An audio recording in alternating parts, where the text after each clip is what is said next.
So now let's add our first track. We'll go from the home screen to New File, which is Command N. Just click that one time, and it will give us an empty track. And very simply, if you just want to hop in and add an acoustic guitar track really quickly, you would just, home screen, New File, Add Track, acoustic guitar, steel, and then don't touch any of this, and just go Create, like that. And you have a guitar track, just like that. So it's already thought through where everything should be for you if you just want a standard guitar track. I will do some videos in a little bit explaining how to adjust your tuning, your capo position, and then how to adjust how that shows up, like on the music theory end of things with your transposition tonality. For piano, middle C is middle C. For guitar, middle C is middle C, but an octave lower. So that way, when you see the dots showing up in the treble clef over here, they're not like out of range, like way up top or way down low, because that would be hard to read. So anyways, just a quick little fun fact. We'll delve into that further in the next videos. That's your new track. So you could actually just start building this out. I won't go too much with that. But yeah, you've got a guitar track now. What I also want to say is don't overthink this add track menu when it pops up, because you can always add more tracks. You can duplicate tracks. You can copy paste from one track to another. So you have all kind of controls within that. You can change how they're viewed. But also, if you add a track, let's start back over actually.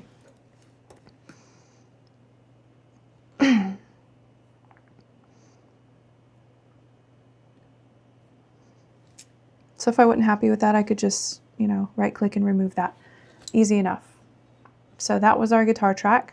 Let's say we wanted to add a different instrument. We could go back up here to Track, Add, or there's some redundancy built in, so you could actually just go right here. Both of those pull up the same menu.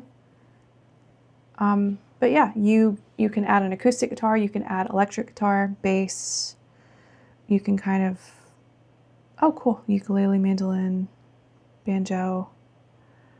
I've notated dobro, I've notated piano, I've notated guitar. I've checked to make sure I could notate harp guitar just in case, and I was able to do just fine with that.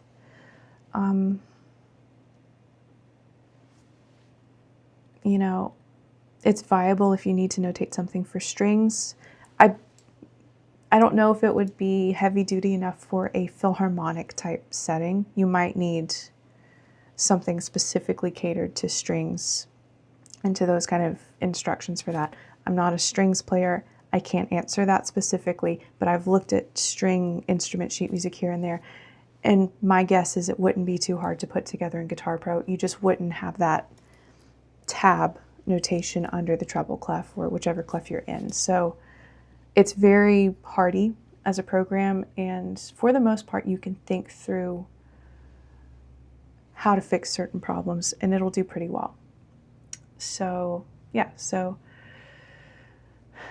for example, let's add keyboard, acoustic piano so that you can see the settings and how those populate.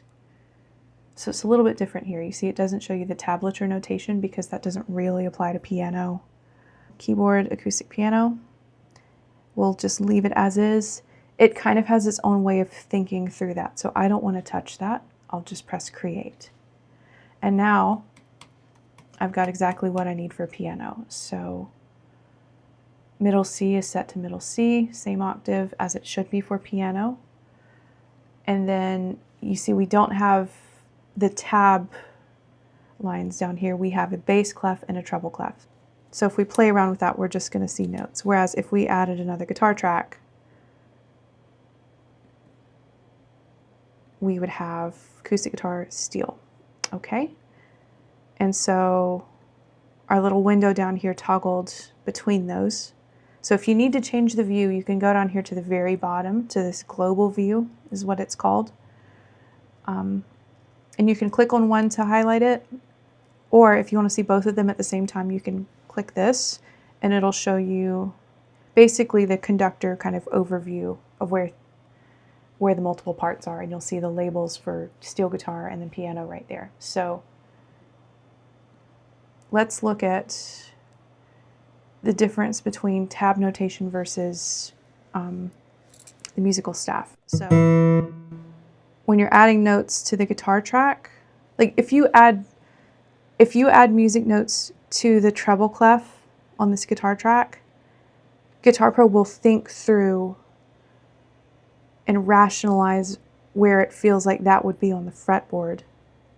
It may or may not be what you want, but that's what it does. And it thinks through something that would be more practical, you know. So it would think through, okay, that's going to be an F on the, you know, this string, this fret. So it's a lot more likely to give you, you know, the 3rd fret around that 1st position than it is going to give you like fret 13 on the 6th string. So it tries to come up with more practical things, and you can see I'm getting into like little magic tricks I'm not ready to show y'all yet. But anyways, yeah, you can see it's like thinking through. It would have to be on like fret -11 here, which means it's invalid. But yeah, so it thinks through where things need to be.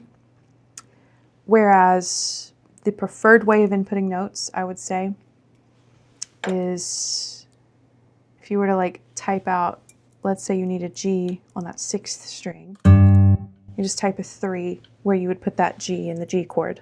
So if if you played your first cowboy chords, you know that there's a G right there. There's like E, G, and then the rest of that chord. So we just added that third fret 6th string. That's all we're adding.